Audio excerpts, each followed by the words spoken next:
The words cut through the sterile hospital air like broken glass, each syllable landing squarely on my chest as I lay motionless in the narrow bed. "She's lost her mind," my daughter Rebecca whispered to the nurse, her voice carrying that particular blend of embarrassment and exasperation that had become her signature tone whenever discussing me. "The medication must be affecting her thinking. There's no other explanation for what she's been saying about changing her will." Before we jump back in, tell us where you're tuning in from, and if this story touches you, make sure you're subscribed, because tomorrow I've saved something extra special for you. My name is Eleanor Whitmore, and at 73 years old, I had spent the last 48 hours in this cardiac unit watching my children reveal their true characters in ways that both broke my heart and opened my eyes. The mild heart attack that brought me here had been unexpected. A sudden tightness in my chest while tending to my rose garden on a Tuesday morning that sent me tumbling onto the carefully manicured lawn. But what followed in this hospital room had been far more shocking than any medical emergency. From behind my closed eyelids, I listened as Rebecca continued her conversation with Nurse Patricia, a kind woman in her 50s who had been checking on me every few hours with genuine concern. "Mother's been talking nonsense about rewriting her will, cutting us out of our inheritance because she thinks we're being selfish. It's clearly the stress and medication affecting her judgment." The irony wasn't lost on me that Rebecca thought I was unconscious while she discussed my supposed mental incompetence. In reality, I had been fully alert for the past 6 hours, choosing silence as my shield while my 3 adult children unknowingly performed an elaborate display of their priorities. What I had witnessed during their vigil had fundamentally changed my understanding of the people I had raised, loved, and planned to leave my considerable estate to. My late husband Charles had built Whitmore Industries from a small manufacturing company into a multi-million-dollar enterprise before his death 5 years ago. The business now generated substantial income through commercial real estate holdings and strategic investments, creating a legacy worth approximately $15 million that I had always assumed would pass naturally to our children. Rebecca, 45, was our eldest, a real estate agent who had struggled to establish herself independently despite numerous financial gifts from us over the years. Our middle child, Jonathan, 42, had shown promising academic abilities before dropping out of graduate school to pursue what he called entrepreneurial ventures, most of which had failed spectacularly with our money cushioning each collapse. Sarah, our youngest at 38, possessed genuine artistic talent as a photographer, but had never sustained the discipline required to build a successful career, instead relying on our support while pursuing projects that interested her momentarily before moving on to something new. The conversation I was overhearing confirmed suspicions that had been growing in my mind for months before this hospitalization. My children had begun viewing my continued existence as an inconvenient delay to their inheritance rather than cherishing whatever time we had remaining together. The realization struck me with more force than the chest pains that had brought me here. "Has she mentioned specific changes to her will?" Nurse Patricia asked, her professional tone neutral but curious. Rebecca's laugh held no warmth. "She's been rambling about how disappointed she is in all of us, saying we take her for granted and only call when we need money. It's ridiculous, of course. We're devoted children who visit regularly and include her in our lives. The stress of being here alone is clearly affecting her mental state." The word alone stung particularly deeply because it was entirely accurate. Despite Rebecca's claims about regular visits, I couldn't remember the last time any of my children had spent time with me that wasn't connected to a request for financial assistance or a perfunctory holiday obligation. Charles had been gone for 5 years, and during that time my children had maintained dutiful but distant relationships with me, checking in occasionally by phone, but rarely engaging in meaningful conversation about anything beyond surface pleasantries and their immediate needs. Through the narrow opening of my barely parted eyelids, I watched Rebecca pace near the window, her expensive handbag clutched tightly as she spoke. She had driven here in the BMW I had purchased for her last Christmas, wearing the designer clothes I had bought during our last shopping trip together, and her manicured nails reflected the light from overhead fixtures as she gestured dismissively about my supposed mental confusion. What kind of changes was she talking about specifically? Nurse Patricia pressed gently, perhaps sensing something troubling in Rebecca's demeanor. "Oh, the usual guilt manipulation tactics," Rebecca replied with practiced casualness. threatening to leave her money to charity instead of family, claiming we don't appreciate her sacrifices, saying she wants to teach us some kind of lesson about gratitude. It's clearly the rambling of someone whose judgment has been compromised by medical trauma. What Rebecca didn't know was that my thinking had never been clearer. The mild heart attack had indeed been a wake-up call, but not in the way she imagined. Instead of clouding my judgment, the experience had crystallized months of growing concern about my children's attitudes and behaviors into sharp focus. I had been seriously considering revising my estate plan for weeks before the medical emergency, and the conversations I had overheard during my hospitalization had only confirmed the necessity of such changes. The door opened quietly as my middle child Jonathan entered, carrying coffee in a cardboard cup and checking his watch with obvious impatience. "Any change?" he asked Rebecca, barely glancing toward my bed. "Still unconscious, still talking nonsense when she's awake," Rebecca summarized quickly. "The nurse says they want to keep her for observation at least another day or two." Jonathan's expression tightened with frustration. "I can't stay much longer. I have a meeting with potential investors tomorrow morning about the food truck franchise opportunity. This timing is really inconvenient."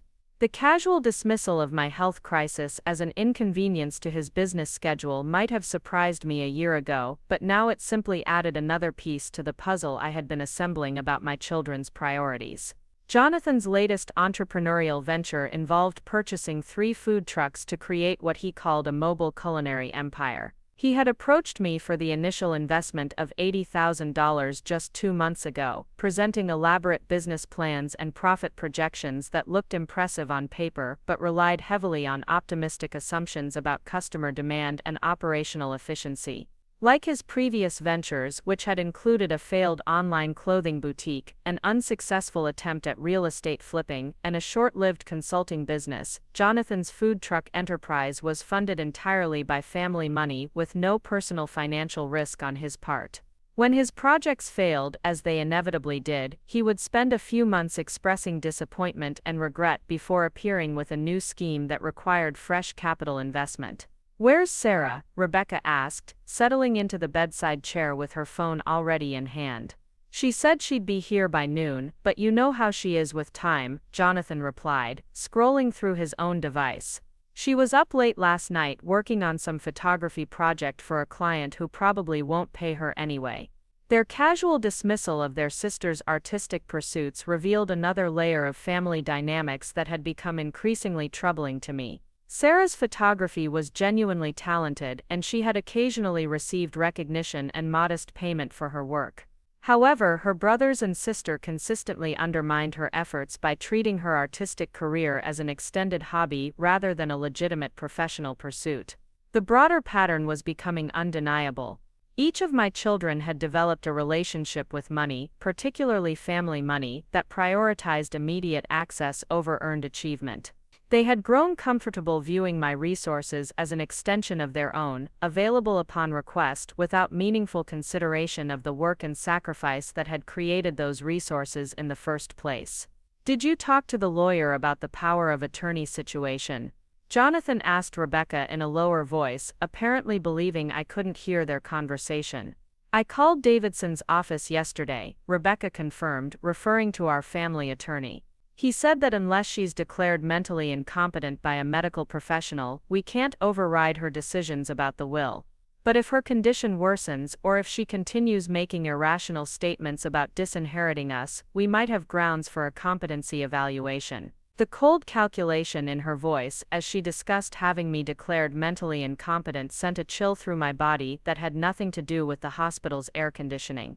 This was my eldest daughter, the child I had rocked to sleep countless nights, helped with homework throughout her school years, and supported through a difficult divorce just 3 years ago by providing both emotional comfort and financial assistance for legal fees and housing costs. Jonathan nodded approvingly at Rebecca's initiative. "Good thinking. We can't let her destroy our future because she's having some kind of late-life crisis about appreciation and gratitude. Dad worked hard to build that business, specifically to provide for our family. It would be a betrayal of his intentions to let her give it all away to strangers."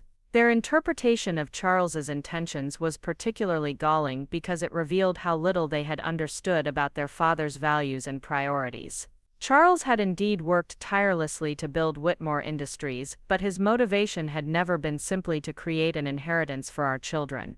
He had frequently expressed hope that our children would develop their own work ethic, professional competence, and sense of personal responsibility. The business success was meant to provide opportunities and security, not to replace the need for individual achievement and character development. During his final months, Charles had shared with me his growing concerns about our children's dependence on family resources and their apparent lack of drive to create meaningful lives for themselves. We had discussed various approaches to encouraging greater independence and self-reliance, but his death had come before we could implement any structured changes to our estate planning.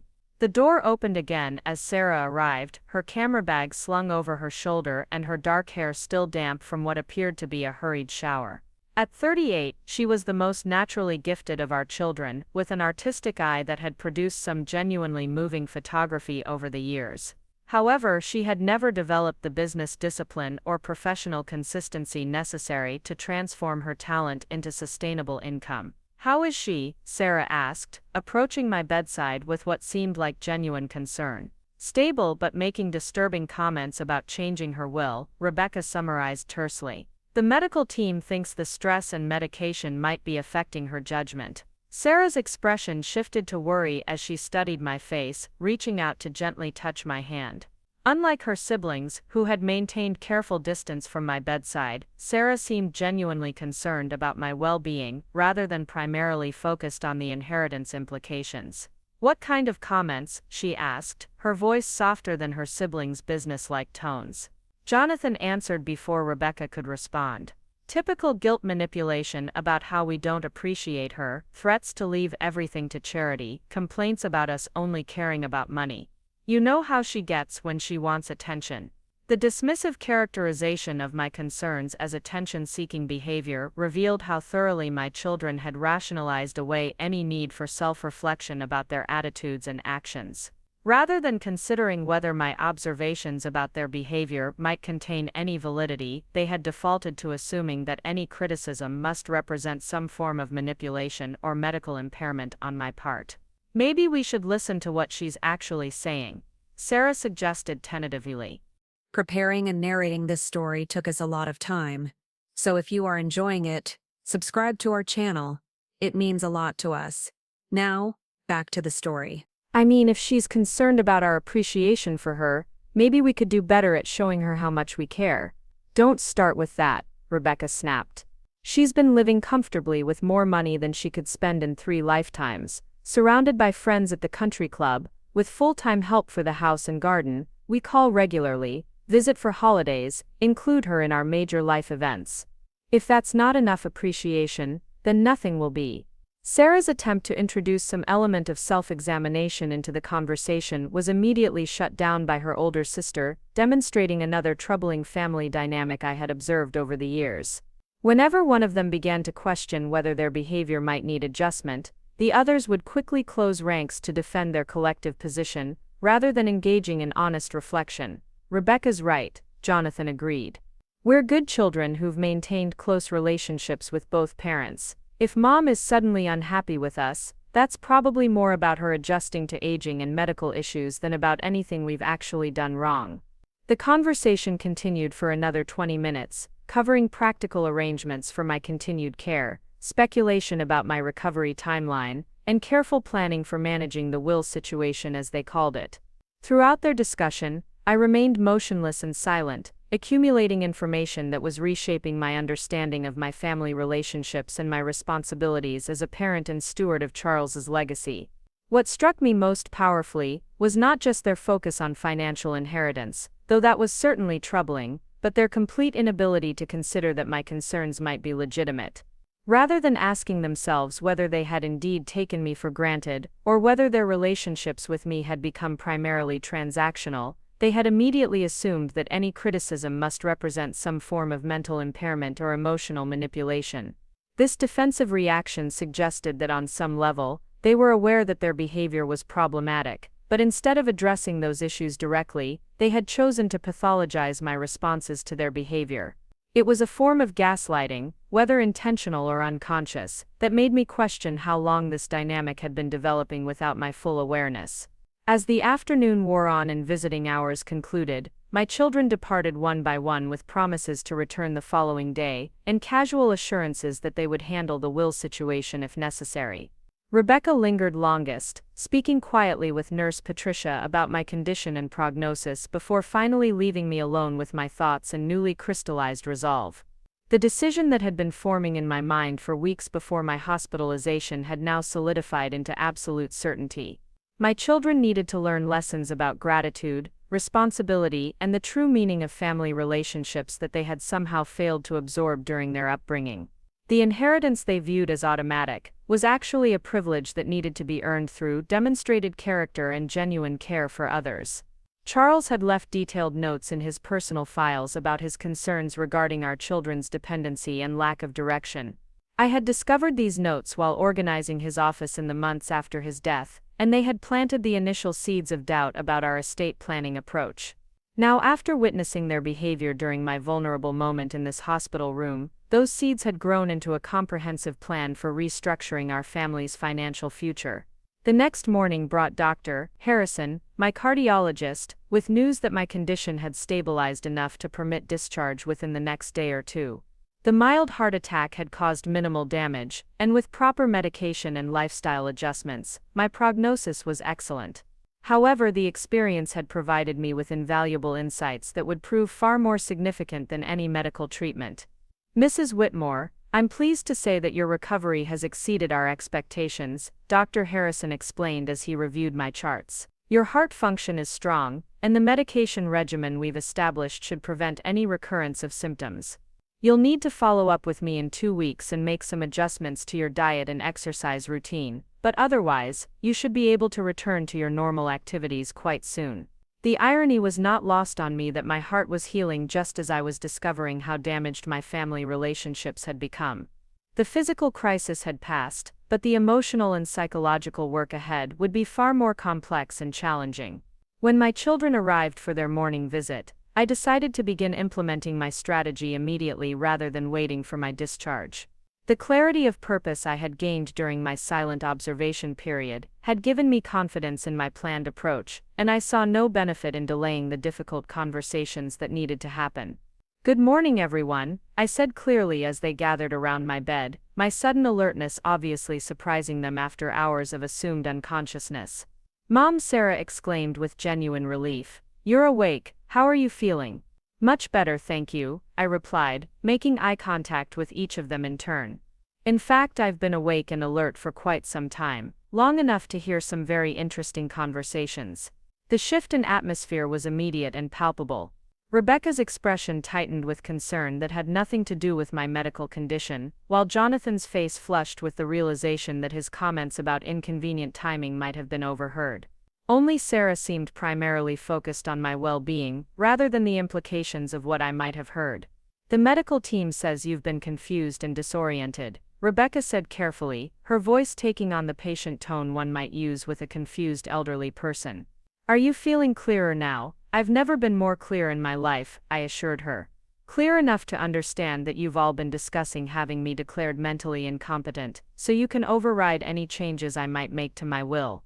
Clear enough to hear Jonathan describe my heart attack as inconvenient timing for his business meetings. Clear enough to understand that you've characterized my concerns about our family relationships as guilt manipulations and attention-seeking behavior." The silence that followed was thick with discomfort and dawning realization. My children exchanged glances that confirmed my suspicions about their private conversations and revealed their shock at being held accountable for words they had thought were safely private. "Mom, you have to understand the context," Jonathan began, but I held up my hand to stop him. "I understand the context perfectly, Jonathan. The context is that your mother had a heart attack, and instead of focusing on her recovery and well-being, you immediately began strategizing about how to protect your inheritance from her supposedly impaired judgment. That context tells me everything I need to know about our current family dynamic." Sarah stepped closer to my bed, her eyes reflecting genuine distress. "Mom, I'm so sorry if we seemed insensitive. We were scared about your condition and worried about making sure you get the best care possible. Her attempt at explanation and apology showed more emotional intelligence than her siblings had demonstrated, but it also revealed how far our relationships had drifted from authentic connection. Even Sarah, who seemed most concerned about my actual well-being, was primarily focused on managing the immediate crisis rather than addressing the underlying issues that had created it. "Sarah, I appreciate your concern, and I believe it's genuine," I replied gently. But the conversations I overheard weren't about my medical care. They were about legal strategies for overriding my decisions and business scheduling conflicts caused by my inconvenient health emergency. Rebecca moved into what I recognized as her professional negotiation mode, the persona she adopted when trying to close difficult real estate deals. "Mother, we love you and want what's best for you. If we seemed focused on practical matters, it's only because we're trying to handle the logistics while you focus on getting better." Sometimes when people are stressed, they say things that don't reflect their true feelings. The attempt to minimize and rationalize their behavior was exactly what I had expected, but hearing it directly confirmed my assessment of how they had learned to avoid accountability for their actions. Rather than acknowledging that their words had revealed problematic attitudes, Rebecca was suggesting that stress had somehow caused them to accidentally express feelings they didn't actually hold. "Rebecca, I'm 73 years old, and I've been listening to people try to manipulate me for decades," I said firmly. "I know the difference between stress-induced poor word choice and genuine underlying attitudes. What I heard from all of you was not a momentary lapse in sensitivity. It was a clear expression of how you view me, my money, and your entitlement to both." Jonathan's patience with the conversation was visibly wearing thin, and his natural tendency toward aggression was beginning to surface. "Mom, this is ridiculous. We're your children, and we've always been there for you. If you want to punish us for having private conversations about practical concerns during a medical emergency, that seems pretty unfair." His characterization of their inheritance discussion as practical concerns, rather than premature estate planning, revealed exactly the attitude problem I was trying to address. In Jonathan's mind, my money was already essentially theirs, and any reluctance on my part to recognize that reality represented unreasonable punishment rather than legitimate boundary setting. "Jonathan, can you tell me the last time you called me for a reason other than needing money or fulfilling a social obligation?" I asked directly. He paused, clearly searching for an example that would support his claim of consistent devotion. "I call you regularly to check in and see how you're doing." "When was the last time?" I pressed. Another pause, longer this time. "I don't keep track of exact dates, but it's regular." "The last time you called me was 6 weeks ago to ask for the investment in your food truck business," I informed him. "Before that, it was 3 months ago when you called to wish me a happy birthday, a conversation that lasted approximately 4 minutes. Before that, it was Christmas Day, when you called from your girlfriend's family gathering to say hello, another conversation that lasted less than 5 minutes. The specificity of my recollection clearly surprised him, and I could see him recalculating his assumptions about my awareness of our interaction patterns. "I didn't realize you were keeping score of our phone calls," he said defensively. "I'm not keeping score, Jonathan. I'm paying attention to the quality and frequency of our relationship. There's a difference between maintaining genuine connection with family and performing the minimum social courtesies required to maintain access to family resources." Rebecca intervened before Jonathan could respond, sensing that his defensive approach was not helping their collective position. "Mom, I think we're all feeling emotional and stressed right now.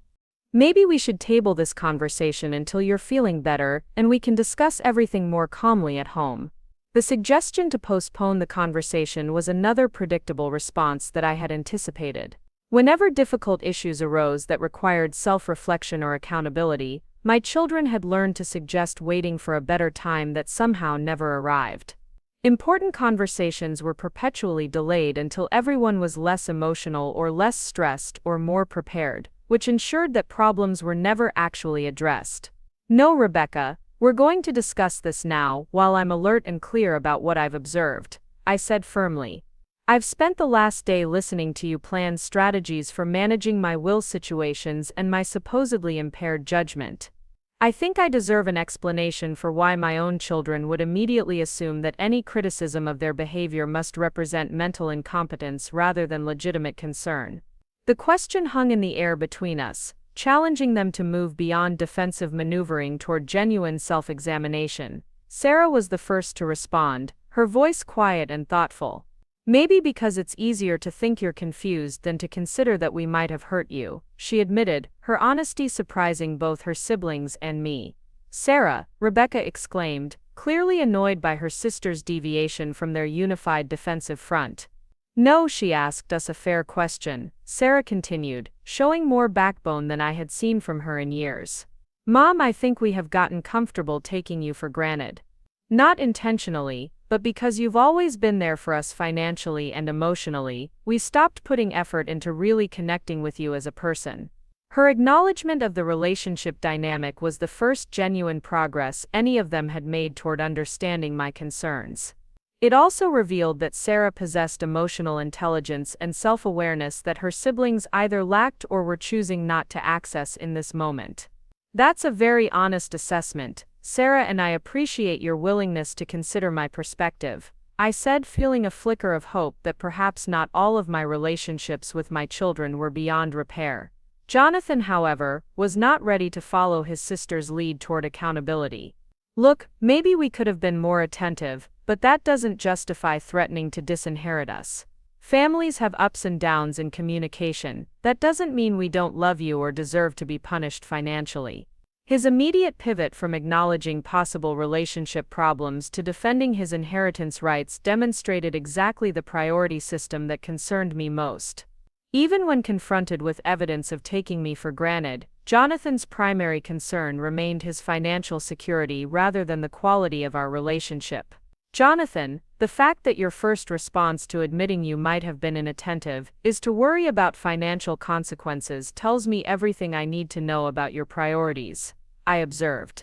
If you were primarily concerned about our relationship, you would be asking how to repair the emotional damage. Instead, you're focused on protecting your inheritance from the consequences of that damage.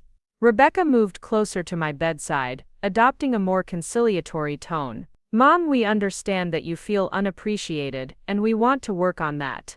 But making dramatic changes to your estate plan while you're recovering from a heart attack seems like something you might regret later.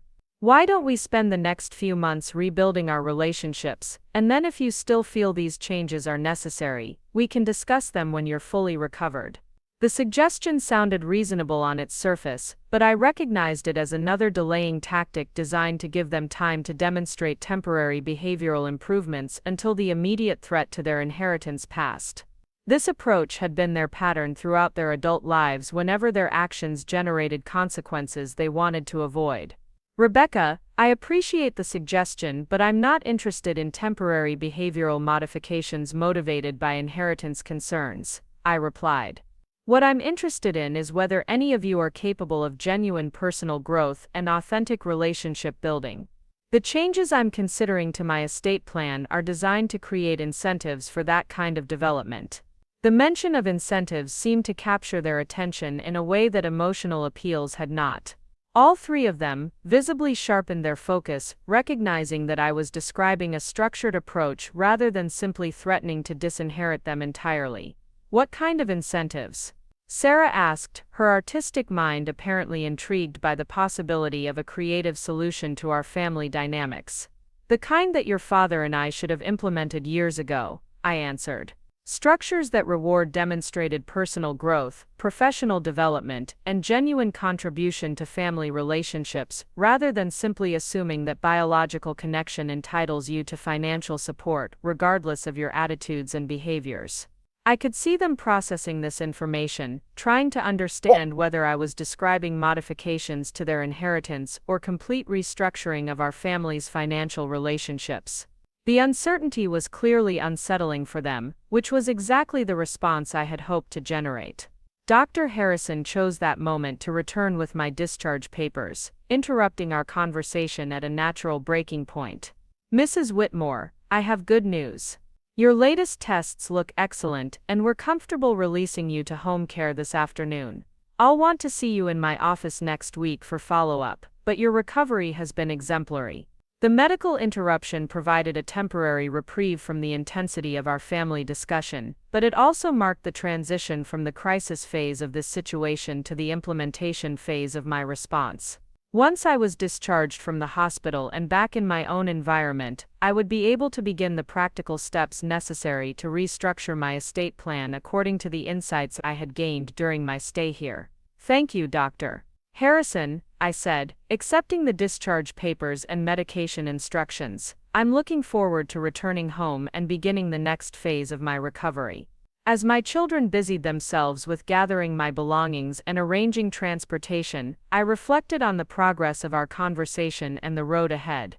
Sarah had shown encouraging signs of self-awareness and willingness to acknowledge relationship problems. Jonathan and Rebecca remained primarily focused on protecting their financial interests, but they were at least now aware that those interests were no longer guaranteed regardless of their behavior. The real work would begin once I was home and able to implement the comprehensive plan I had been developing. Charles' business files contained detailed psychological assessments and development strategies that we had commissioned from consultants during our most successful business expansion phases. I intended to adapt those same analytical tools and structured improvement approaches to address my children's character development and relationship skills. Unlike the original story that had inspired my planning, I would not be working alone in this endeavor. Charles had maintained relationships with several trusted advisors and professionals who had helped guide both our business decisions and our personal development over the years. Dr. Miranda Chen, a family psychologist who specialized in wealth-related family dynamics, had worked with us during difficult periods in our marriage and could provide expert guidance for implementing behavior modification strategies with adult children. Financial advisor Marcus Rodriguez had managed our investment portfolio for over a decade and understood both our family values and our estate planning goals. His expertise would be crucial for creating inheritance structures that incentivized positive behaviors while maintaining legal protection for our assets. Most importantly, estate attorney Helena Davidson had drafted Charles's original will and understood our intentions for creating a legacy that would benefit our children while encouraging their personal development. She had often expressed concerns about traditional inheritance approaches that provided financial security without requiring any demonstration of responsibility or character development.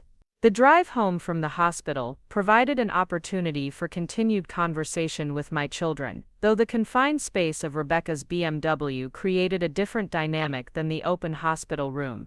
With Jonathan driving and Rebecca in the passenger seat, Sarah and I shared the back seat in close proximity that made our discussion more intimate but also more careful. Mom, I've been thinking about what you said earlier about incentives and growth, Sarah began quietly. I want you to know that I understand I haven't been the most responsible person when it comes to building a career or managing money.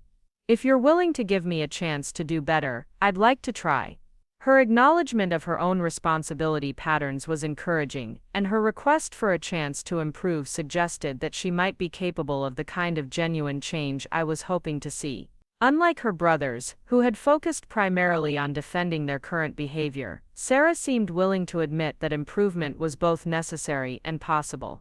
I'm glad to hear that, Sarah, and I appreciate your honesty about the areas where you'd like to grow, I replied. That kind of self-awareness is exactly what I hope to encourage through the changes I'm considering.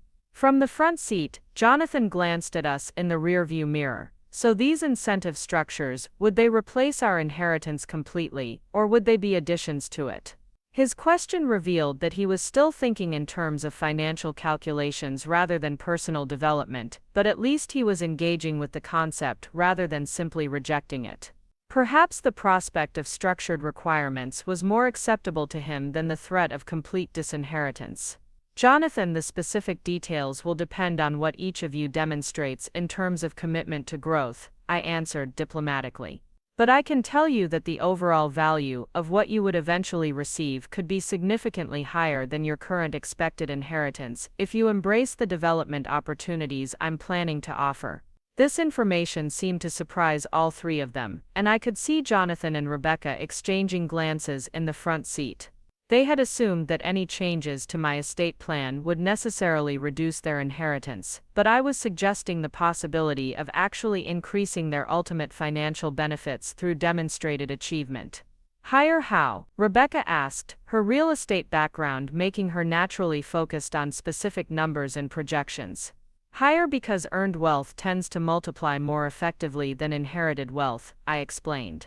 If you develop the skills and character traits necessary to successfully manage and grow financial resources, the inheritance you eventually receive will serve as seed capital for continued wealth building rather than simply a finite asset to be consumed over time. The concept seemed to resonate with Rebecca's business experience, and I could see her mental wheels turning as she considered the implications. Her real estate career had taught her the difference between clients who built wealth through disciplined investment and those who simply spent inherited money until it was gone. We spent the remainder of the drive discussing general principles rather than specific requirements, allowing my children to become comfortable with the idea that change was coming without overwhelming them with detailed expectations. By the time we reached my house, the conversation had evolved from defensive resistance to cautious curiosity about what opportunities might be available to them. As we pulled into the circular driveway of the home Charles and I had shared for over 30 years, I felt a sense of completion regarding the first phase of this process. The hospital experience had provided the clarity and resolve I needed to move forward with comprehensive changes to our family dynamics. The conversation with my children had established that change was inevitable while leaving room for them to influence the specific nature of that change through their choices and behaviors. The next phase would involve implementing the practical structures necessary to support their development while protecting both their interests and the legacy Charles and I had worked so hard to build. It would require careful planning, professional guidance, and patience with a process that would likely involve setbacks and frustrations as well as progress and achievement. But for the first time in years, I felt optimistic about the possibility of rebuilding authentic relationships with my children based on mutual respect and genuine care, rather than financial dependence and assumed entitlement. The heart attack that had initially seemed like a health crisis had ultimately provided an opportunity for healing much deeper problems that had been developing in our family for far too long. As Sarah helped me from the car, and Jonathan carried my overnight bag toward the front door, I realized that this homecoming represented not just recovery from a medical emergency, but the beginning of a comprehensive family transformation that would test all of our capabilities for growth, change, and genuine love. The morning after my return home, I sat in Charles's former study surrounded by the methodical documentation of a life spent building something meaningful. His mahogany desk still held the fountain pen he had used to sign contracts worth millions, while the walls displayed certificates of achievement and photographs chronicling the growth of Whitmore Industries from a modest manufacturing operation to a diversified business empire. But today my attention focused on the locked filing cabinet in the corner, which contained his private observations about our family dynamics and detailed psychological profiles he had commissioned during the final years of his life. Helena Davidson arrived at precisely 9 o'clock, her punctuality reflecting the professional discipline that had made her one of the region's most respected estate attorneys. At 62, she possessed the rare combination of legal expertise and psychological insight necessary for navigating complex family wealth dynamics.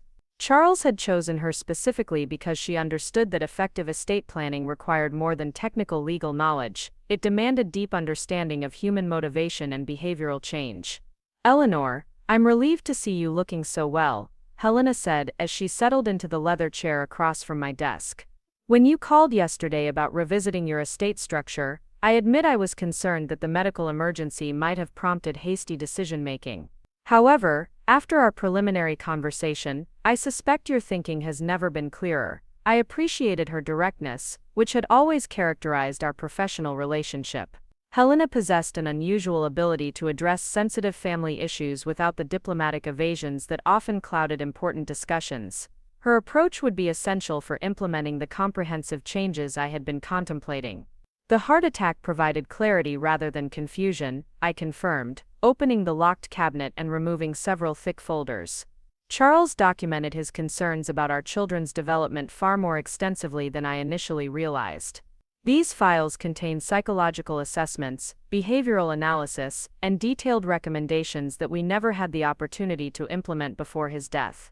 Helena accepted the folders with the careful attention of someone accustomed to reviewing confidential family documents. As she examined Charles's notes, her expression shifted from professional curiosity to genuine surprise at the depth and sophistication of his analysis. "This is remarkably thorough," she observed, reviewing a particularly detailed assessment of Jonathan's entrepreneurial failures. Charles commissioned formal psychological evaluations from Dr. Miranda Chen, financial behavior analysis from Marcus Rodriguez, and even career aptitude testing from professional consultants. "He approached your children's development with the same systematic methodology he used for major business decisions." The comparison was particularly apt because Charles had indeed applied his business intelligence gathering techniques to understanding our family dynamics. When Whitmore Industries had considered major acquisitions or strategic partnerships, he would spend months analyzing every aspect of the target company's operations, management, financial history, and cultural compatibility. He had eventually applied that same analytical rigor to understanding why our children had struggled to develop independence and purposeful direction despite every advantage we had provided. "The recommendations are equally comprehensive," Helena continued, studying a detailed development plan Charles had created for Rebecca. "Structured mentorship programs, measurable achievement milestones, graduated financial independence, and psychological counseling to address specific behavioral patterns." He essentially designed a comprehensive adult education program tailored to each child's particular needs and challenges. I had discovered these materials 3 months after Charles's death, while organizing his personal files, and they had initially overwhelmed me with their implications. The man I had lived with for over 40 years had been quietly documenting and analyzing our family problems with scientific precision, developing solutions we had never discussed explicitly. His notes revealed concerns about our parenting approaches, our children's dependency patterns, and the long-term consequences of unconditional financial support that he had apparently been considering for years before his death. Charles never shared the full extent of his analysis with me while he was alive, I admitted. I think he was still hoping the problems would resolve naturally, or perhaps he was waiting for the right moment to begin implementing changes. The heart attack has convinced me that the right moment is now, before more time passes and these patterns become even more entrenched. Helena nodded thoughtfully as she continued reviewing the documentation. "The legal structure he outlines here is quite sophisticated. Rather than simply creating conditional inheritance requirements, he designed a comprehensive trust system that provides ongoing support while incentivizing specific types of personal and professional development. It's similar to approaches used by some of the most successful multigenerational wealth families." The comparison to other wealthy families was reassuring because it suggested that Charles's approach was not punitive experimentation, but rather application of proven strategies for maintaining family prosperity across generations. His research had apparently included studying families who had successfully preserved both wealth and family cohesion through multiple generations, identifying common factors that contributed to their sustained success. "What concerns me most is the implementation timeline," I said, sharing my primary anxiety about the entire project. "The hospital experience made clear that my children currently view any changes to their expected inheritance as evidence of mental incompetence rather than legitimate parental guidance. They're already discussing strategies for having me declared unfit to make financial decisions." Helena's expression hardened slightly at this information. "Are you certain about their intentions regarding competency challenges?" I overheard detailed conversations about consulting with lawyers regarding power of attorney options and medical evaluations of my judgment, I confirmed. "Rebecca has already contacted your office, asking about the legal requirements for overriding my decision-making authority." The revelation that my own daughter had been researching ways to circumvent my autonomy clearly disturbed Helena, though she maintained her professional composure. "That changes our approach significantly, Eleanor. We need to implement protections against competency challenges while simultaneously creating the developmental structures Charles designed. It's a delicate balance between legal defensibility and therapeutic intervention. This dual requirement made our task considerably more complex than simple estate planning revision. We needed to create legal documents that would withstand aggressive challenges from my children while implementing psychological and behavioral interventions designed to help them grow into more responsible adults. The approaches had to be mutually reinforcing rather than contradictory. Charles anticipated this possibility, I said, retrieving another folder from the cabinet. His notes include specific recommendations for establishing unassailable legal foundations before implementing any behavioral modification programs. He wanted to ensure that the development opportunities couldn't be circumvented through legal maneuvering. Helena reviewed Charles's legal strategy with obvious admiration for his foresight. He recommends multiple independent psychological evaluations establishing your complete mental competence, followed by video-recorded will signing ceremonies with extensive witness documentation. He also suggests creating irrevocable trust structures that remove your personal discretion from future decisions, making competency challenges irrelevant to the trust administration.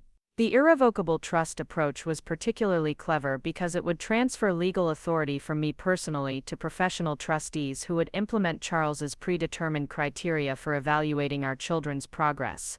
Once established, the trust would operate according to its founding documents regardless of any subsequent questions about my mental capacity, protecting both the integrity of Charles's plan and my children's opportunities for growth. The professional trustees would include yourself, Dr. Chen, and Marcus Rodriguez, I noted, reading from Charles's recommendations. 3 individuals with complementary expertise in legal, psychological, and financial aspects of family development. The trust documents would provide detailed guidance for evaluating progress while allowing professional judgment about specific circumstances. This structure appealed to me because it removed the potential for my children to view the requirements as personal punishment or maternal manipulation. Instead, they would be working with respected professionals who had no emotional investment in family conflicts but deep expertise in helping individuals develop the skills necessary for managing significant wealth responsibly. Helena spent the next hour reviewing the specific legal mechanisms Charles had outlined, occasionally asking clarifying questions about family history or requesting additional documentation from the psychological assessments. Her thorough analysis confirmed that his approach was not only legally sound but represented sophisticated understanding of both inheritance law and family psychology. I can have the initial trust documents prepared within 2 weeks, she concluded, organizing the materials into neat stacks. However, Charles was correct that we need to establish your unquestionable mental competence before implementing any of these changes. I recommend scheduling the psychological evaluations immediately and video recording your detailed explanation of the reasoning behind each decision. The psychological evaluations would serve dual purposes, establishing my current mental clarity for legal protection while providing baseline assessments that could be compared with future evaluations if my competence was ever questioned. Dr. Chen had agreed to conduct the primary evaluation with additional assessments from 2 independent psychologists who specialized in competency determinations for complex estate planning situations.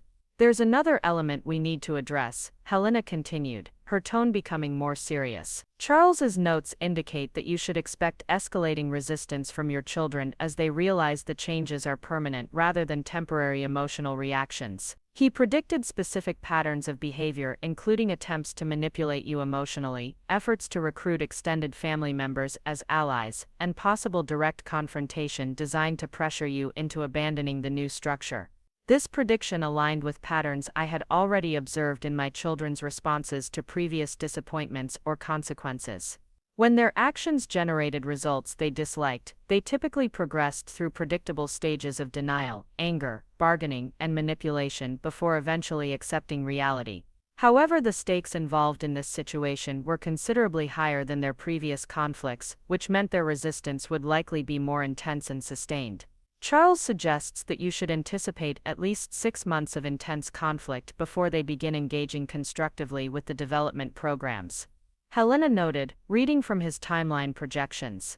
He recommends maintaining absolute consistency during this period while providing clear communication about the opportunities available to them once they demonstrate readiness to participate. The 6-month timeline was both encouraging and daunting. Encouraging because it suggested that their resistance would eventually diminish as they recognized the futility of fighting the new structure. Daunting because it meant enduring half a year of family conflict, during a period when I was also recovering from a significant health event and managing major changes to my own life circumstances. Our meeting concluded with Helena accepting responsibility for drafting the initial legal documents while I began scheduling the psychological evaluations and preparing for what promised to be increasingly difficult conversations with my children. The systematic approach Charles had designed provided me with confidence that we were implementing proven strategies rather than experimental interventions, but it also made clear that the coming months would test my resolve and emotional resilience. The first test came sooner than expected. That afternoon, Rebecca arrived unannounced with Jonathan, ostensibly to check on my recovery, but clearly prepared for a more serious conversation about my estate planning intentions. Their coordinated arrival and carefully composed expressions suggested they had spent considerable time planning their approach. "Mom, we've been thinking about our conversation at the hospital," Rebecca began, settling herself in the living room with the deliberate casualness of someone preparing for delicate negotiations. "We realize that you felt hurt by some things you overheard, and we want to apologize for any insensitivity during a stressful time."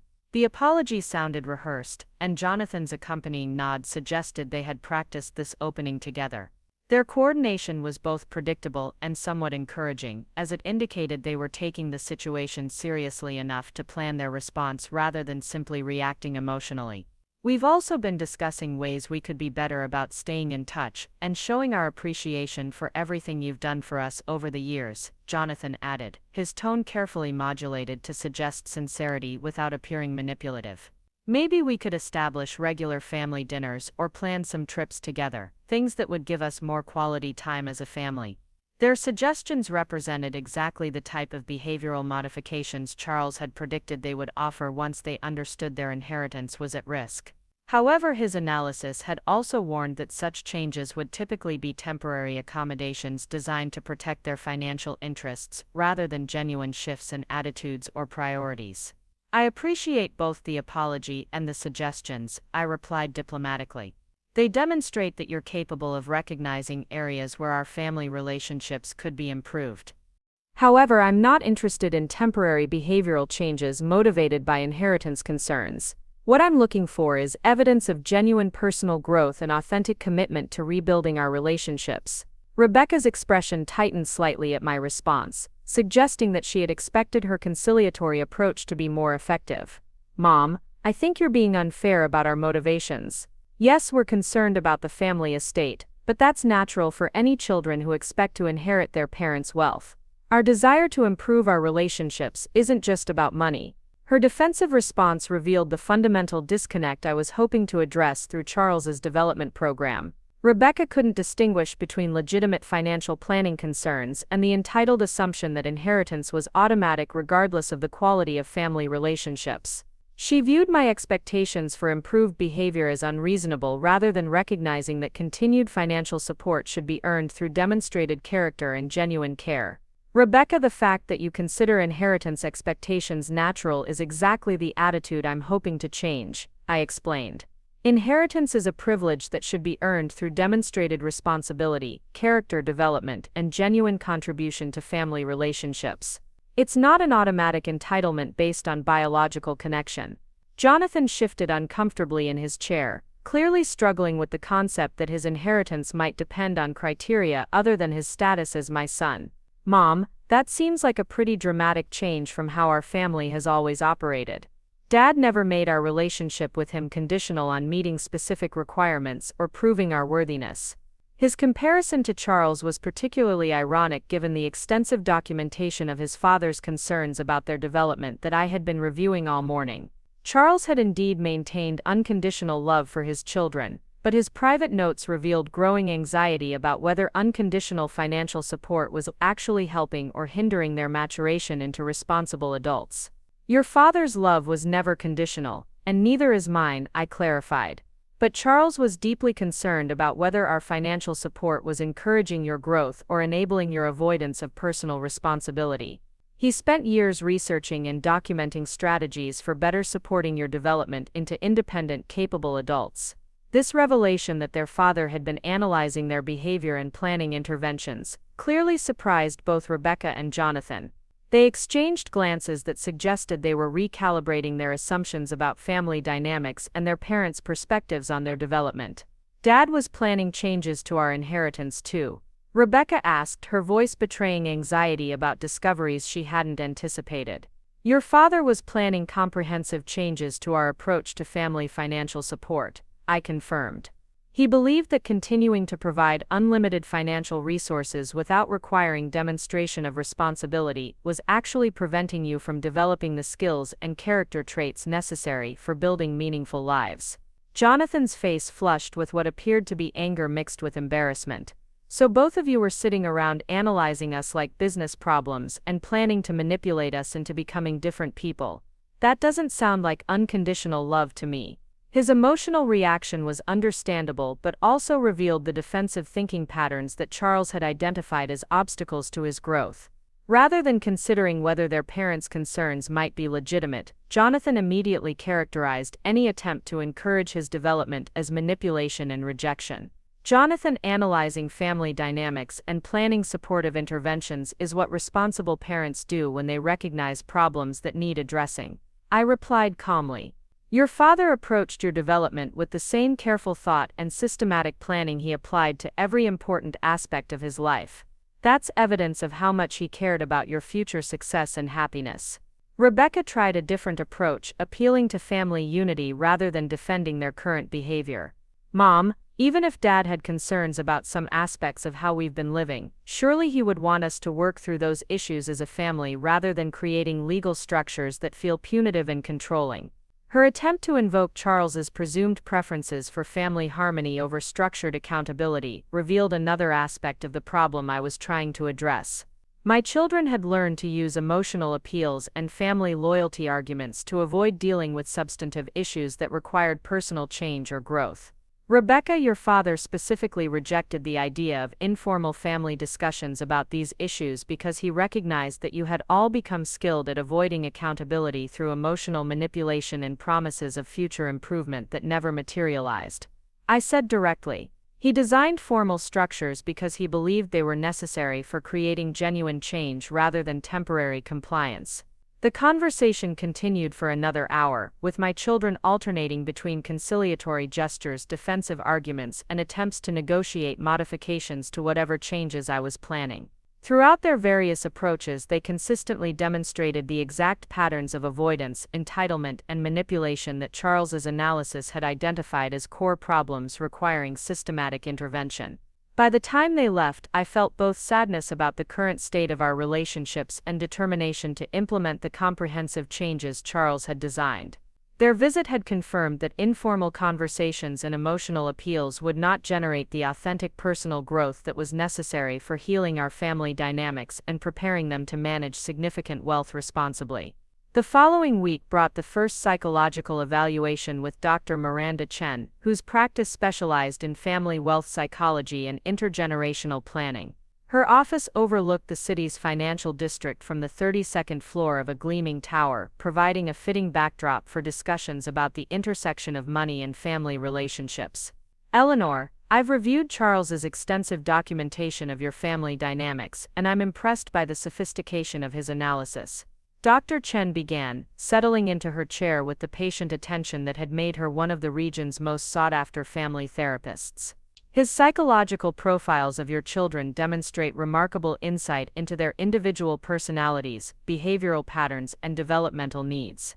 Chen's validation of Charles's approach provided reassurance that our planned interventions were based on sound psychological principles rather than frustrated parental reactions to disappointing behavior.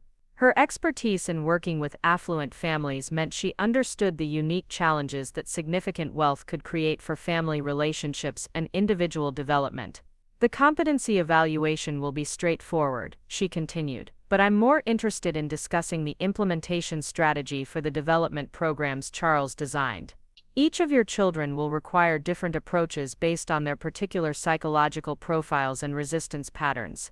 Her individualized approach aligned with Charles's recognition that our three children had developed distinct but related problems that would require tailored solutions.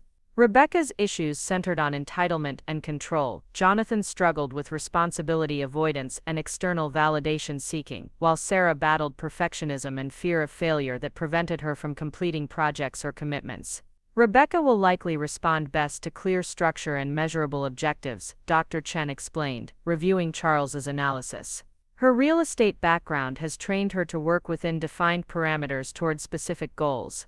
The challenge will be helping her accept that personal development requires the same systematic approach she applies to her professional responsibilities. This insight suggested that Rebecca's resistance might diminish once she understood that the development program operated according to business-like principles rather than vague emotional expectations. Her analytical mind would appreciate clear criteria and measurable progress indicators, assuming she could move beyond her initial defensive reactions. Jonathan's profile indicates deeper psychological issues related to fear of failure and chronic underachievement, Dr. Chen continued. His pattern of starting and abandoning projects reflects anxiety about being evaluated on results rather than intentions. He'll need extensive support for developing persistence and accountability before he can engage effectively with the financial responsibility aspects of your program. The assessment of Jonathan's psychological barriers was particularly concerning because it suggested that his problems ran deeper than simple laziness or entitlement. His repeated business failures might represent self-sabotage rather than genuine incompetence, which would require therapeutic intervention alongside the practical development activities Charles had designed.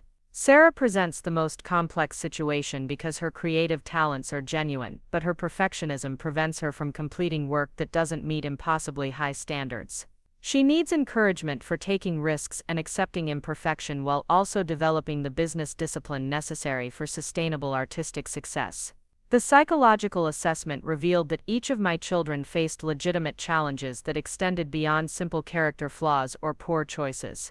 Their problems had developed over years of well-intentioned but ultimately counterproductive parental support that had protected them from natural consequences while failing to help them develop essential life skills. The good news is that all three demonstrate capacity for growth, Dr. Chen concluded. Charles's development programs address their specific needs while providing the structure and support necessary for sustained change. However, you should expect the initial resistance to be intense because change will require them to confront fears and insecurities they've been avoiding for years.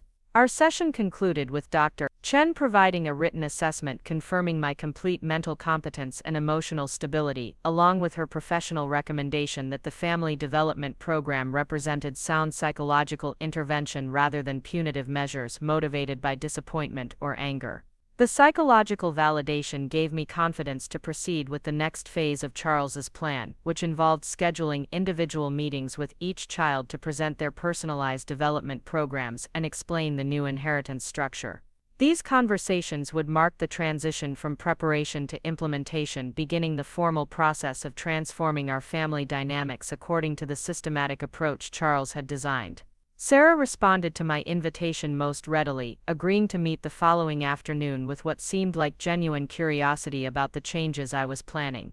Her willingness to engage with the unknown suggested that she might be more open to growth opportunities than her siblings, though her patterns of starting and abandoning commitments meant that initial enthusiasm wouldn't guarantee sustained participation. She arrived precisely on time, carrying her camera bag and wearing the casual but stylish clothing that reflected her artistic sensibilities.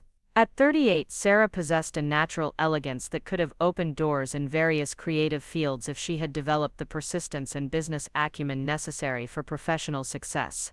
"Mom, I've been thinking about our conversation at the hospital, and I realize I've been pretty irresponsible about building a real career," she began before I could present Charles's development program. "I know I have talent, but I also know I haven't done the work necessary to turn that talent into something sustainable and meaningful." Her acknowledgement of personal responsibility was encouraging and suggested that she might be more prepared for growth than her siblings. However, Charles's notes warned against being overly optimistic about initial expressions of insight, as Sarah had demonstrated similar self-awareness during previous family crises without following through with sustained behavioral change. "I appreciate your honesty, Sarah, and I think your artistic abilities are genuinely remarkable," I replied. "What concerns me is the pattern of starting projects with enthusiasm and then abandoning them when the work becomes challenging or when you encounter criticism." She nodded ruefully, recognizing the accuracy of my observation. "I know I do that. I think I'm afraid that if I really try my best and still fail, it means I don't have real talent after all. It's easier to tell myself I could succeed if I really committed than to test that assumption and risk discovering it's not true.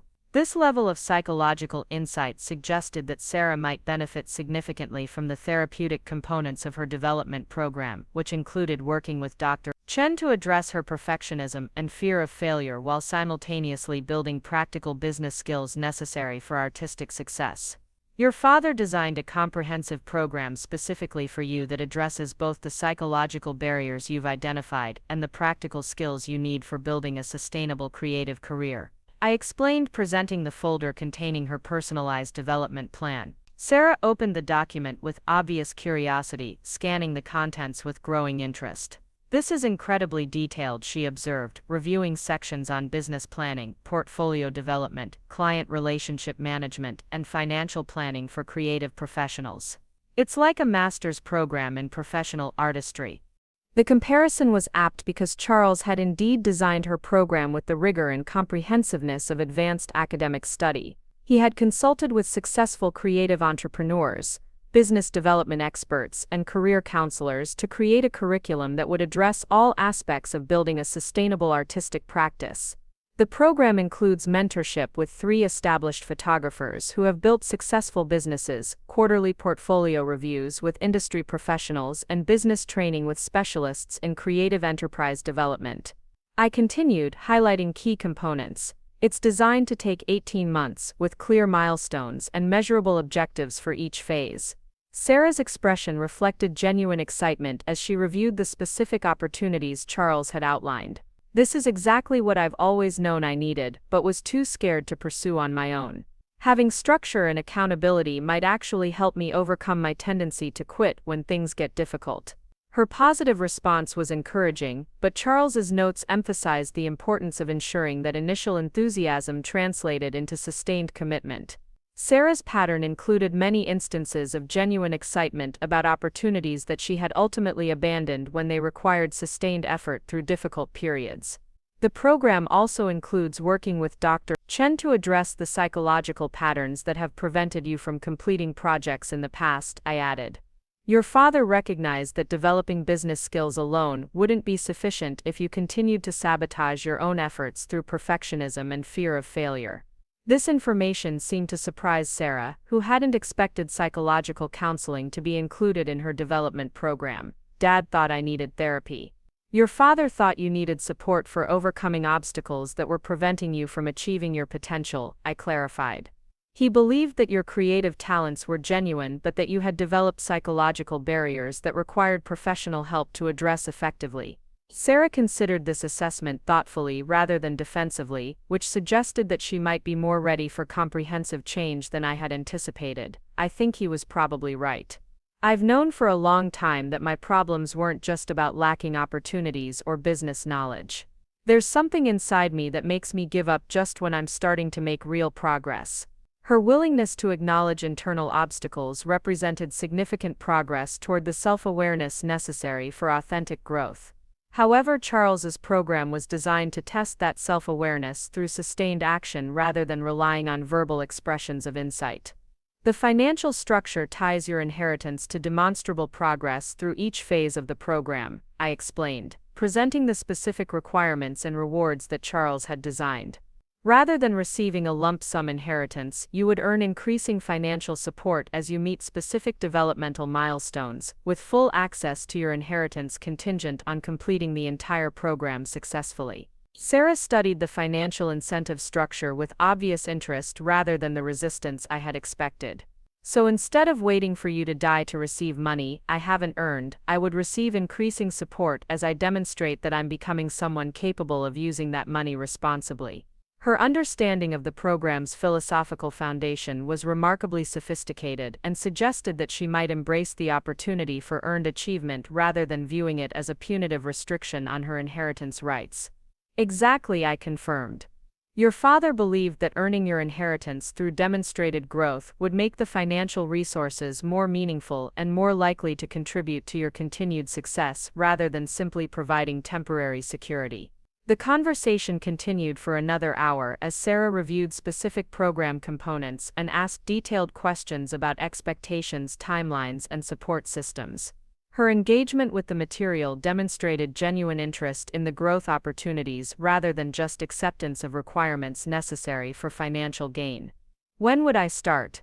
she asked finally, closing the folder with obvious determination. "Immediately, if you're ready to make a serious commitment," I replied. "But Sarah, this program will require sustaining effort through difficult periods when you want to quit. Your father designed accountability measures and support systems to help you persist, but ultimately the choice to continue will be yours during every challenging moment." She nodded seriously, recognizing the weight of the commitment she was considering. "I want to try, Mom. I'm tired of being afraid of my own potential and letting talent go to waste because I'm too scared to find out whether I'm really good enough to succeed." Her decision to participate marked the first major success in implementing Charles's development program, though her follow-through would ultimately determine whether her initial commitment translated into sustained growth. Nevertheless, having one child embrace the opportunity for structured development provided hope that the comprehensive family transformation Charles had envisioned might actually be achievable. As Sarah left with her development program materials and contact information for her assigned mentors, I felt cautiously optimistic about the possibility that Charles's systematic approach to family development might succeed in healing our fractured relationships while preparing our children for responsible wealth management. The real test would come as the program progressed and Sarah faced the inevitable challenges that had derailed her previous efforts at sustained achievement. The success of Sarah's initial response also provided me with confidence for the more difficult conversations ahead with Rebecca and Jonathan, whose psychological profiles suggested they would be more resistant to the structured development approach Charles had designed. However, having one child demonstrate that genuine enthusiasm for growth was possible gave me hope that patience and persistence might eventually reach all three of them. The foundation for transformation had been established, and the practical work of rebuilding our family relationships through earned achievement and demonstrated responsibility was finally beginning in earnest. 6 weeks into Sarah's development program, the transformation in her daily routine and professional focus had become undeniably apparent to everyone in our family. She rose each morning at 6:30 to work on portfolio development before her part-time retail job, spent evenings attending business workshops for creative professionals, and devoted weekends to mentorship sessions with established photographers who challenged her technical skills and artistic vision. The scattered, unfocused approach that had characterized her previous creative attempts had been replaced by systematic progress through clearly defined objectives. Her mentor, Patricia Holloway, was a commercial photographer who had built a successful studio business over 20 years through disciplined work habits and strategic client development. Patricia possessed the perfect combination of artistic credibility and business acumen necessary for guiding Sarah through the practical realities of professional creative work. Their weekly sessions focused not only on technical photography skills but also on client communication, project management, and the psychological resilience required for sustaining a career in a competitive field. "Sarah has shown remarkable commitment to the program requirements," Patricia reported during our monthly progress review. "She's completing assignments consistently, actively seeking feedback rather than avoiding criticism, and demonstrating genuine growth in her ability to persist through challenging projects. Most importantly, she's developing realistic standards for her work instead of the perfectionism that previously paralyzed her creative output."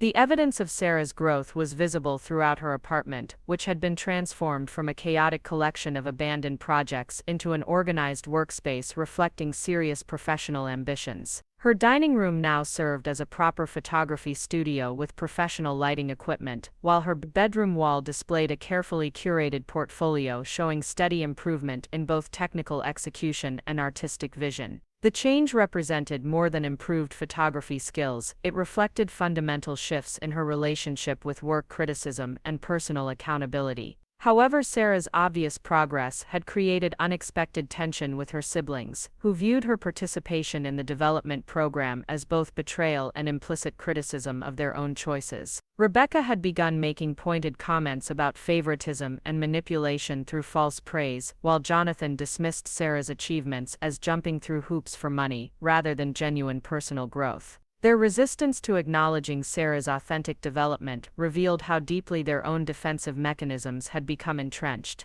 The contrast between Sarah's forward momentum and her siblings' continued stagnation became particularly stark during our monthly family dinner, which I had instituted as a way of maintaining connection while the new inheritance structure took effect. These gatherings had evolved into uncomfortable exercises in avoidance, with Rebecca and Jonathan treating Sarah's enthusiasm about her program as a form of betrayal that required strategic response rather than genuine support. "Sarah seems to be enjoying her new photography hobby," Rebecca observed with studied casualness as we gathered around the dining room table. "Though I suppose when someone is paying you to pursue your interests, it's easier to maintain enthusiasm." The characterization of Sarah's program as a hobby subsidized by payment deliberately minimized both the rigor of her requirements and the authenticity of her commitment. Rebecca's real estate background had taught her to use language strategically for undermining positions she viewed as threatening to her own interests. "It's not a hobby, Rebecca," Sarah replied firmly, demonstrating the increased confidence that had developed through weeks of successfully meeting challenging objectives. "It's professional development with measurable outcomes and real accountability. The financial support is tied to demonstrated progress, not just participation."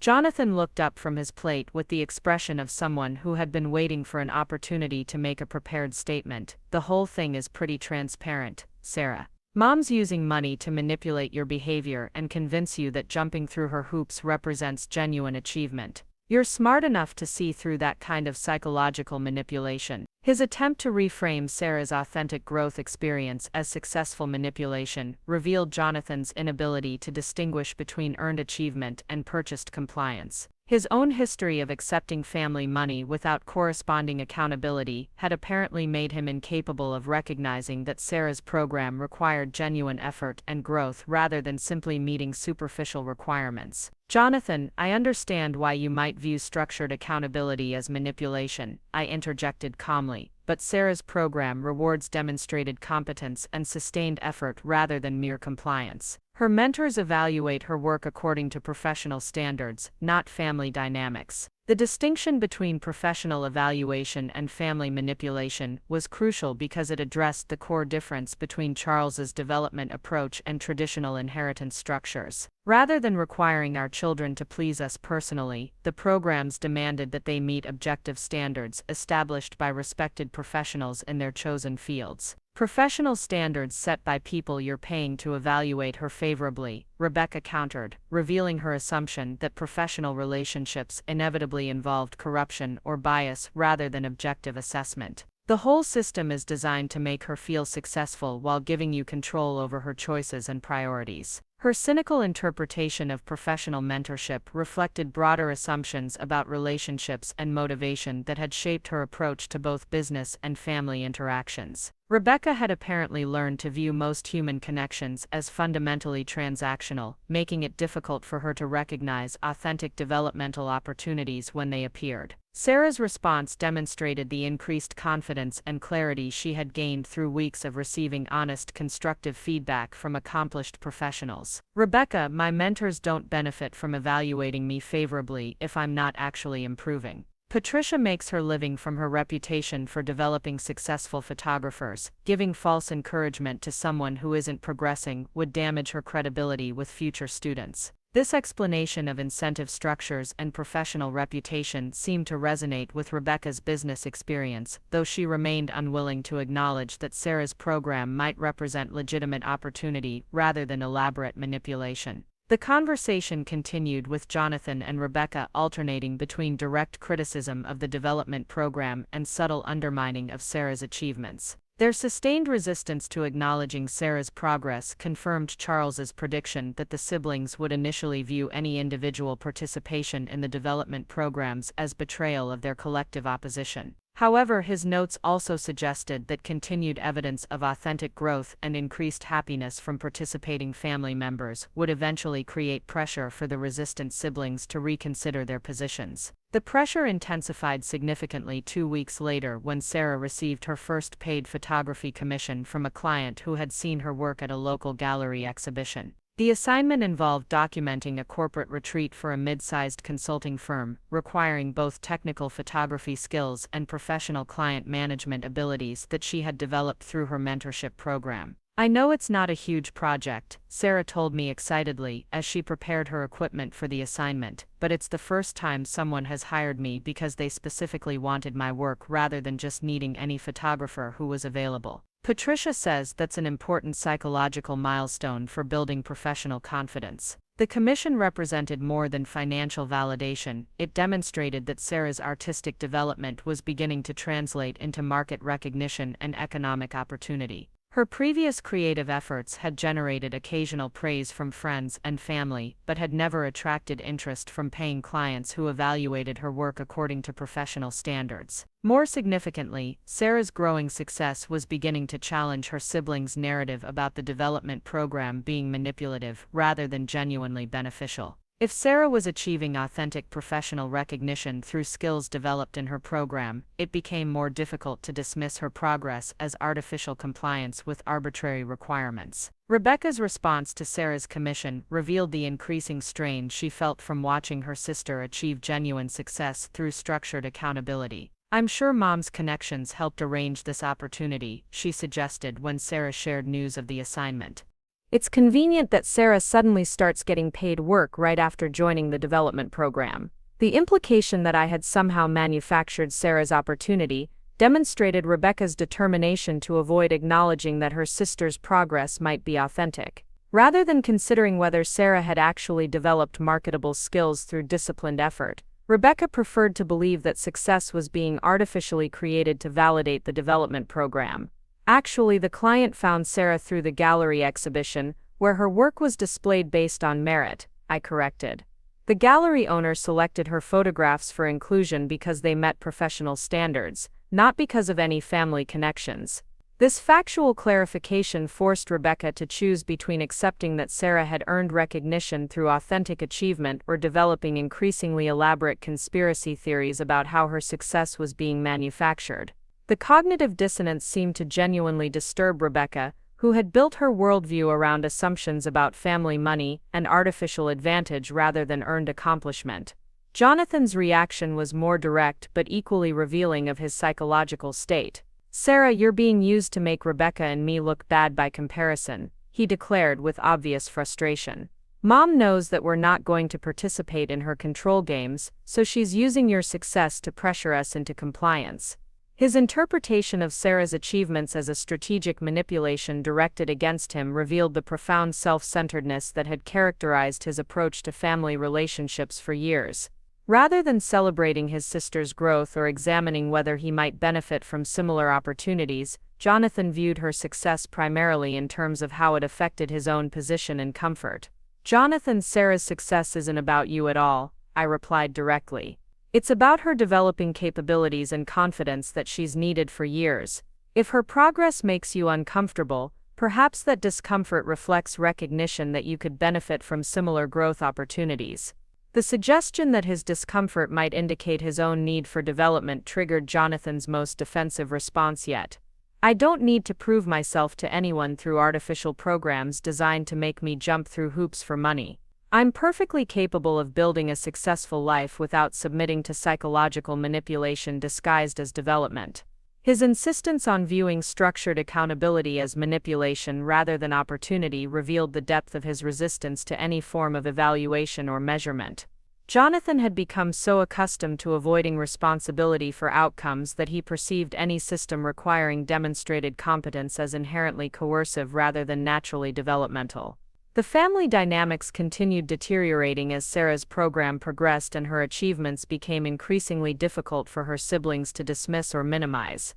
Her photography business was generating steady income, her artistic skills were receiving recognition from established professionals, and her personal confidence was visibly strengthening through successful completion of challenging projects. Meanwhile, Rebecca and Jonathan maintained their previous patterns of behavior while watching their sister transform into someone more capable, confident, and professionally successful than either of them had become, despite years of family financial support.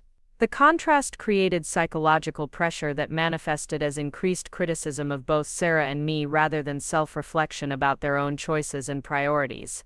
The crisis point arrived 3 months into Sarah's program when Helena Davidson called to inform me that Rebecca had retained an attorney to explore legal challenges to the new inheritance structure. The legal consultation revealed that Rebecca had moved beyond passive resistance to active opposition, seeking professional advice about overturning the development programs and restoring traditional inheritance arrangements. Rebecca's attorney is Martin Kellerman, who specializes in inheritance disputes involving claims of undue influence and diminished capacity. Helena explained during our emergency meeting, he's known for aggressive tactics designed to pressure settlement rather than pursuing cases to trial. Rebecca is apparently hoping to force you to abandon the development programs rather than endure extended litigation. The legal challenge represented exactly the escalation Charles had predicted in his contingency planning notes. His analysis had suggested that sustained resistance from the children would eventually progress from emotional manipulation to professional legal intervention, particularly if one sibling began demonstrating success through program participation while others remained committed to opposition. Charles anticipated this possibility and designed specific counter-strategies. Helena continued, retrieving a folder marked Legal Defense Protocols from her briefcase. The most important element is maintaining absolute consistency in program implementation regardless of legal pressure. Any modifications or accommodations in response to litigation threats would undermine the entire structure.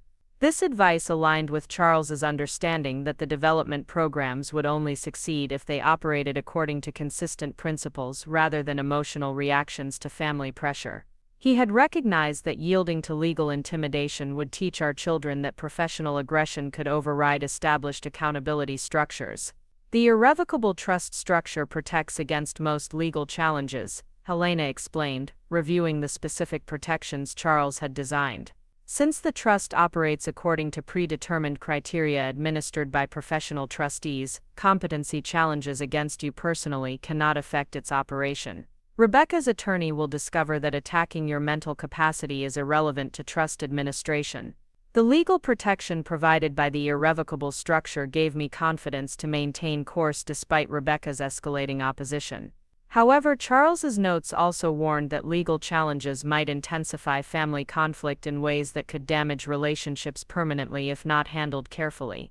What's our strategy for managing Rebecca's legal aggression while keeping the door open for her eventual participation in her development program? I asked, recognizing that punitive responses to her litigation might eliminate future opportunities for reconciliation.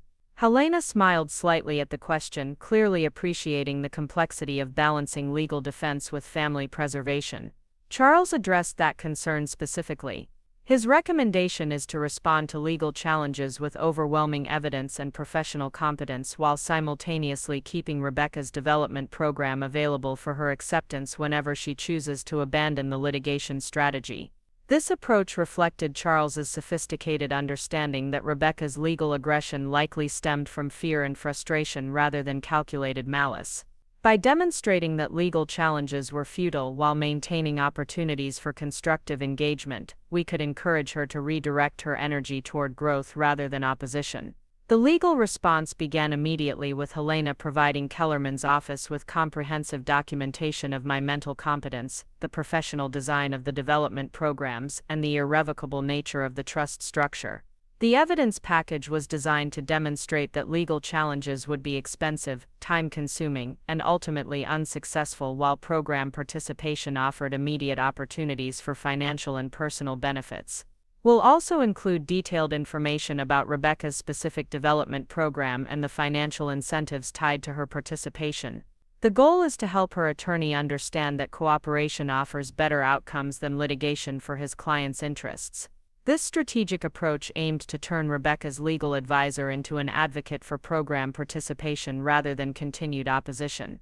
If Kellerman recognized that his client's financial interests were better served through development program success than inheritance litigation, he might counsel Rebecca to abandon the legal challenge in favor of constructive engagement. The psychological pressure on Rebecca intensified when Jonathan announced his decision to explore his own development program rather than continuing to support her legal challenge. His change of position came after watching Sarah's continued progress and recognizing that his passive resistance was producing no benefits while potentially costing him significant financial opportunities. I've been thinking about the food truck business and why my previous ventures haven't succeeded, Jonathan told me during an unexpected visit to my home. Maybe I need to develop better business fundamentals before trying to launch another enterprise. If the development program can help me build those skills, I'm willing to give it a try.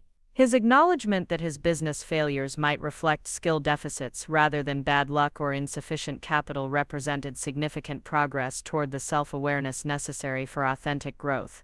However, Charles's notes warned against being overly optimistic about initial expressions of interest, particularly from Jonathan, whose pattern included enthusiastic commitments followed by gradual disengagement when challenges arose. I appreciate your willingness to consider the development program, Jonathan, I replied carefully. However, given your history of starting and abandoning projects when they become difficult, I need to be certain that your commitment is genuine rather than strategic positioning in response to Rebecca's legal challenge. The direct reference to his pattern of abandoning commitments clearly stung, but Jonathan accepted the criticism without the defensive anger he had previously displayed. I know I have a problem with follow-through, he admitted. That's actually one of the reasons I think I might benefit from structured accountability. I've never had to stick with anything long enough to develop real expertise or face serious consequences for quitting. This level of self-awareness was encouraging, though Charles's profile of Jonathan emphasized the importance of testing stated insights through behavioral requirements rather than accepting verbal acknowledgments as evidence of change. The development program designed for Jonathan included specific safeguards against his tendency to abandon commitments when they required sustained effort through difficult periods. Your father designed a program that addresses your specific challenges with persistence and accountability, I explained, presenting Jonathan with his development folder. However, the program includes binding commitments that cannot be abandoned without forfeiting all associated financial benefits. You would need to demonstrate sustained engagement for a minimum of 12 months before receiving any inheritance-related support. Jonathan reviewed the program requirements with obvious apprehension but also genuine interest in the comprehensive nature of the development plan. Unlike his previous self-directed business ventures, which had lacked structure and accountability, the program provided systematic progression through clearly defined skills development stages with professional mentorship and regular evaluation. This is much more rigorous than I expected, he observed, studying sections on business planning, financial management, and professional development. It's basically a complete business education program combined with psychological counseling for addressing my commitment issues. The comprehensiveness was intentional because Charles had recognized that Jonathan's problems stemmed from multiple interconnected factors that required coordinated intervention rather than simple skill training or motivational encouragement. His development program addressed psychological barriers, practical competencies, and behavioral patterns simultaneously. The program also includes working with Dr. Chen to understand why you've repeatedly sabotaged your own business efforts, I added. Your father believed that addressing the psychological patterns was essential for sustained success in the practical development activities. Jonathan's reaction to the psychological component revealed his growing recognition that his problems might be more complex than he had previously acknowledged. I've always assumed that my business failures were just bad luck or poor market timing, he said thoughtfully. I never considered that I might be unconsciously sabotaging my own efforts to avoid facing real evaluation of my abilities. This insight suggested that Jonathan might be more psychologically prepared for the development program than Charles's analysis had predicted. However, the real test would come when he faced the inevitable challenges and frustrations that had previously triggered his pattern of abandonment and blame shifting. If you decide to commit to the program, the financial structure provides increasing support as you meet specific milestones, I explained, showing him the detailed incentive system Charles had designed. However, failing to meet requirements or abandoning the program results in permanent forfeiture of inheritance-related benefits. There are no second chances or opportunities to restart with modified expectations. The finality of the commitment requirement was designed specifically to counter Jonathan's historical pattern of treating commitments as temporary arrangements that could be modified or abandoned based on his comfort level. Charles had recognized that genuine growth would require Jonathan to experience the consequences of persistence rather than always having escape routes available. That's pretty serious, Jonathan acknowledged, recognizing the weight of the decision he was contemplating. But maybe that's what I need. I've never had to face real consequences for giving up when things get difficult. Having permanent stakes might force me to develop the persistence I've always lacked. His willingness to accept irreversible commitments represented remarkable progress from his previous approach to personal development, though only sustained action over many months would demonstrate whether his stated readiness translated into behavioral change. Jonathan's decision to join the development program left Rebecca isolated in her legal challenge, facing the prospect of extended litigation without family support while watching both siblings progress through structured growth experiences. The isolation created psychological pressure that ultimately forced her to reconsider whether continued opposition served her actual interests. The turning point came when Kellerman advised Rebecca that her legal challenge was unlikely to succeed given the comprehensive evidence of my competence and the irrevocable nature of the trust structure. His professional assessment that litigation would consume significant resources while producing minimal chance of success forced Rebecca to confront the reality that cooperation offered better outcomes than continued opposition. Martin says the legal protections are essentially bulletproof, Rebecca admitted during a reluctant meeting at my home. He thinks I would spend tens of thousands of dollars on legal fees only to have the courts uphold the trust structure and development programs. He's recommending that I negotiate some kind of settlement rather than pursuing litigation to trial. Her attorney's recommendation provided face-saving justification for abandoning the legal challenge while opening discussions about program participation. However, Charles's notes emphasized the importance of ensuring that Rebecca's engagement was motivated by genuine interest in growth, rather than merely accepting the least bad alternative to expensive litigation. Rebecca, I'm not interested in negotiating modifications to your development program, I said directly. The program was designed specifically to address your individual needs and challenges. However, I am interested in whether you're genuinely ready to engage with personal and professional development opportunities. The clarity of my position forced Rebecca to move beyond strategic maneuvering toward honest consideration of whether she was prepared for the kind of authentic growth that her siblings were experiencing. Her real estate career had taught her to evaluate opportunities systematically, and the evidence of Sarah and Jonathan's progress was becoming difficult to dismiss as artificial manipulation. What exactly would be required of me? She asked finally, acknowledging through her question that she was considering participation rather than continued resistance. Everything your father believed you needed to develop into someone capable of managing significant wealth responsibly while building authentic relationships based on mutual respect rather than financial dependency, I replied, presenting her with the development folder that had been waiting for her acceptance for months. Rebecca opened the program materials with obvious reluctance but also genuine curiosity about what Charles had identified as her specific development needs. Her review of the requirements revealed a comprehensive approach to addressing her patterns of entitlement, control, and transactional relationship thinking. This is basically a complete personality reconstruction program, she observed, studying sections on emotional intelligence, relationship skills, and value-based decision-making. Dad really thought I needed this level of intervention. Her surprise at the comprehensiveness reflected her limited awareness of how her behavioral patterns affected others and undermined her own potential for genuine achievement and satisfaction. Charles had recognized that surface-level changes would be insufficient for addressing the deep-seated attitudes that had shaped Rebecca's approach to family and professional relationships. Your father believed you had tremendous potential that was being limited by defensive patterns and entitlement assumptions, I explained. The program is designed to help you develop that potential while building the character traits necessary for genuine leadership and authentic relationships. Rebecca's decision to participate would complete the family's engagement with Charles's development vision, transforming our inheritance structure from a source of conflict into a framework for collective growth.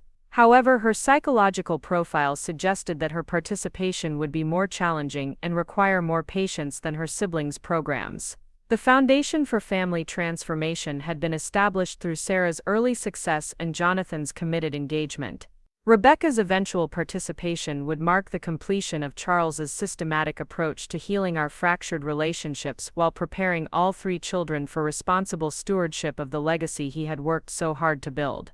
As I watched Rebecca study her development program with the careful attention she typically reserved for complex real estate transactions, I felt cautiously optimistic that Charles's vision for our family might actually be achievable through patient implementation of his systematic approach to human development and authentic relationship building. 18 months after my heart attack, I stood in the same hospital corridor where this journey began, but everything had transformed. Rebecca approached carrying legal documents she had prepared for her newest real estate development project, one she had planned and executed entirely through skills developed in her program. Her confidence was genuine now, earned through demonstrated competence rather than inherited privilege. "Mom, the community center project received final approval today," she announced with quiet pride. 6 months from concept to groundbreaking, working with actual community input instead of just assuming I knew what people needed. Her development program had taught her to value collaboration over control, replacing her previous entitled approach with earned leadership through service to others. Jonathan arrived carrying portfolio materials from his successfully launched consulting business, which specialized in helping other entrepreneurs avoid the pitfalls that had derailed his own previous ventures. His program had transformed his business failures from sources of shame into valuable expertise that now generated substantial income while helping others achieve sustainable success. The 3-month evaluation period just concluded, he reported with satisfaction. 12 clients, all showing measurable improvement in their business fundamentals. Turns out experiencing failure thoroughly actually qualified me to guide others through avoiding similar mistakes. His transformation from serial business failure to successful consultant demonstrated how authentic growth could emerge from honestly confronting previous patterns. Sarah's gallery exhibition opening was scheduled for that evening, featuring a collection of photographs documenting community resilience that had gained national attention from photography magazines and social impact organizations. Her artistic vision had finally found both authentic expression and professional recognition through the structured development that had taught her to persist through challenging creative periods. The National Geographic editor wants to discuss a long-term assignment documenting environmental restoration projects,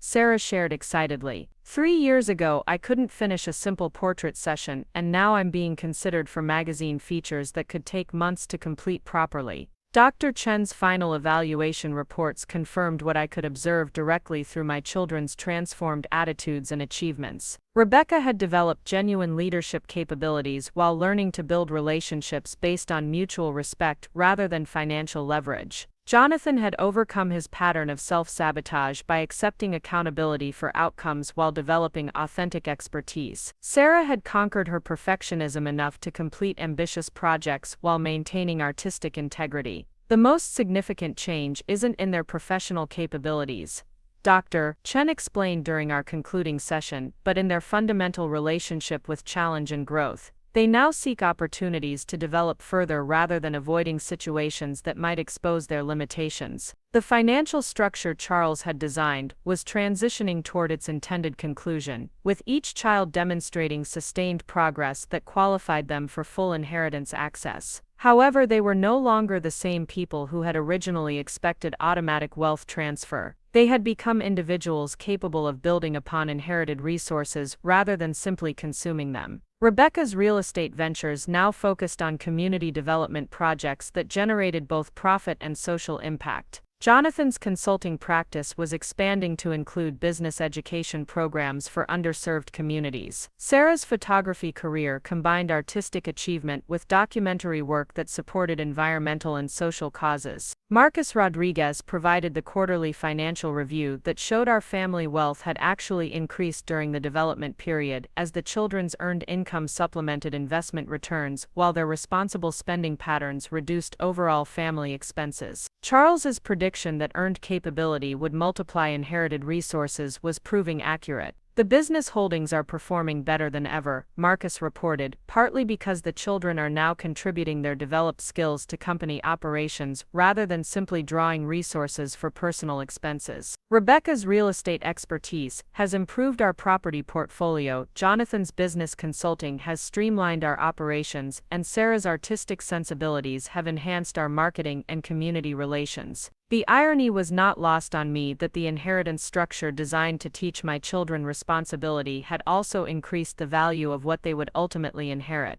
Their earned capabilities had made them genuine contributors to family wealth rather than merely its intended beneficiaries. Helena Davidson completed the final legal transitions that would restore normal inheritance arrangements while preserving the accountability structures that had proven successful. The development programs would continue operating as voluntary opportunities rather than inheritance requirements, allowing continued growth without coercive elements. Charles would be proud of how this turned out, Helena observed as we finalized the documents. His systematic approach to family development succeeded beyond what even he might have hoped. Your children aren't just prepared to inherit wealth responsibly, they've become people capable of creating additional wealth through their own efforts. The transformation was perhaps most visible during our weekly family dinners, which had evolved from tense negotiations about inheritance expectations into genuine celebrations of shared achievement and mutual support. Rebecca now sought advice about complex community relations challenges. Jonathan discussed strategies for expanding his positive impact on other entrepreneurs. Sarah shared artistic projects that reflected both creative ambition and social consciousness. I finally understand what Dad was trying to teach us,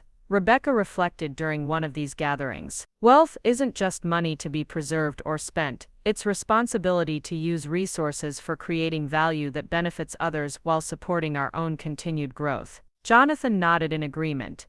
The scariest part was realizing how unprepared we were to handle serious money responsibly. The development programs didn't just teach us skills, they showed us how much we didn't know about building anything meaningful with our lives. Sarah added her perspective with characteristic artistic insight. I think the most important thing I learned was that real confidence comes from completing difficult things rather than avoiding them. All those years I was afraid of failing, I was actually failing by never trying hard enough to succeed. Their reflections demonstrated the depth of personal growth that had occurred through Charles's systematic approach to development. They understood not just what they had learned, but why that learning had been necessary for their authentic happiness and meaningful contribution to the world. The final test came when each child received full access to their inheritance without conditions or oversight. Rather than immediately changing their lifestyles or abandoning their developed disciplines, they continued the patterns of responsibility and growth that had become integral to their identities. Rebecca used her inheritance to fund community development projects that might not generate immediate profits but would create long-term social value.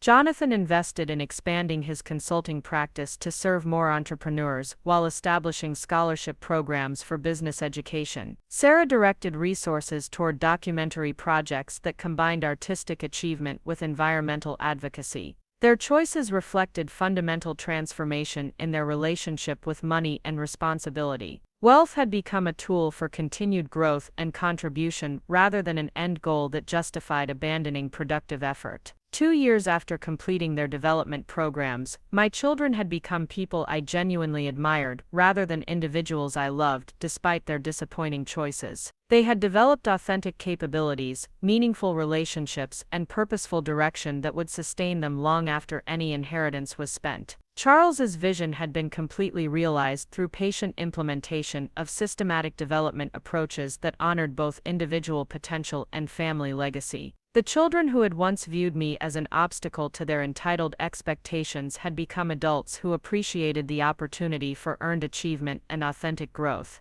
The heart attack that had initially seemed like a medical crisis had ultimately provided the clarity necessary for healing much deeper problems that had been developing in our family relationships for decades. By forcing honest examination of our dynamics, while I still had time to implement necessary changes, the health emergency had become the catalyst for transformation that restored both love and respect among family members. Standing in that hospital corridor where the journey began, I felt profound gratitude for Charles's wisdom in preparing comprehensive solutions to problems he recognized before I fully understood their severity. His systematic approach had succeeded in ways that emotional appeals or traditional inheritance structures never could have achieved. My children were no longer waiting for my death to access their inheritance, they were building lives that made inherited wealth a valuable supplement to earned achievement rather than a substitute for personal development. They had become people worthy of the legacy Charles had worked so hard to create. Up next, you've got 2 more standout stories right on your screen. If this one hit the mark, you won't want to pass these up, just click and check them out.